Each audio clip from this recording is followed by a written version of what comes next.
స్వస్తి శ్రీ చాంద్రమాన పరాభవ నామ సంవత్సర ఉగాది పర్వదినం సందర్భంగా మెదక్ జిల్లాలోని ఏడుపాయల శ్రీ వనదుర్గా భవానీ మాత ఆలయం ఆధ్యాత్మిక కాంతులతో కళకళలాడింది. ప్రకృతి రమణీయతల నడుమ మంజీరా నది పాయల మధ్య వెలసిన ఈ పవిత్రక్షేత్రంలో ఉగాది పర్వదినాన్ని ఘనంగా నిర్వహించారు.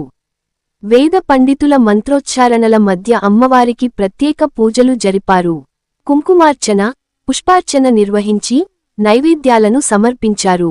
అనంతరం కర్పూర హారతులతో మంగళ నీరాజనాలు సమర్పించి భక్తులు అమ్మవారి ఆశీస్సులు పొందారు. ఉగాది సందర్భంగా భారీ సంఖ్యలో భక్తులు ఆలయానికి తరలివచ్చి కొత్త సంవత్సరాన్ని భక్తిశ్రద్ధలతో ప్రారంభించారు.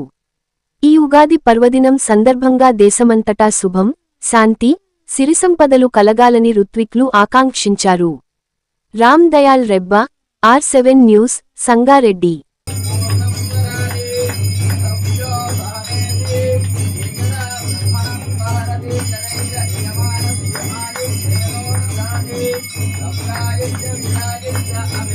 Vilayet